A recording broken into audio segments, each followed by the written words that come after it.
আমাদের কর্মবিরতি আমাদের টেকনিক্যাল মর্যাদা। জামালপুরে বাংলাদেশ হেলথ অ্যাসিস্ট্যান্ট অ্যাসোসিয়েশনের কর্মবিরতি। শরীফুল ইসলাম ঝোকন, জামালপুর প্রতিনিধির রিপোর্টে দেখুন বিস্তারিত।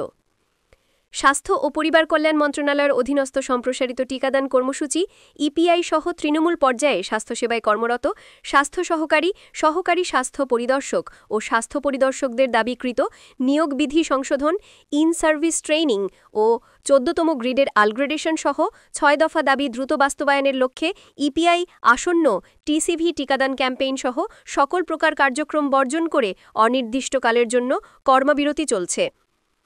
আজ ৫ অক্টোবর উপজেলা স্বাস্থ্য ও পরিবার পরিকল্পনা কর্মকর্তার কার্যালয়ের সামনে এই কর্মবিরতি অনুষ্ঠিত হয়। এ সময় বক্তারা কেন্দ্রীয় কর্মসূচির অংশ হিসাবে তাদের ৬টি দাবি দ্রুত মেনে নেওয়ার আহ্বান জানান এবং দাবি মানা না হলে এর চেয়েও কঠোর কর্মসূচি দেওয়া হবে বলে জানান। আজকে যারা পশুপাখির টিকা দেয় তারা কিন্তু টেকনিক্যাল, কিন্তু আমরা মানব জাতির এই ছোট ছোট বাচ্চাদের, কোমল বাচ্চাদের গায়ে টিকা দিয়েও আমরা কোনো টেকনিক্যাল পদমর্যাদা পাচ্ছি না। আমাদের ন্যায্য দাবি, আর এই দাবিটা আমাদের দীর্ঘদিনের দাবি, এজন্যই আজকে আমরা কর্মবিরতি দাঁড়িয়েছি। আমাদের যে ৬টা দাবি, এই ৬ দাবি যৌক্তিক দাবি। সরকার বারবার আমাদের প্রতারিত করছে, বলছে যে তোমাদের দাবি মেনে নেওয়া হবে, তোমরা ঘরে ফিরে যাও।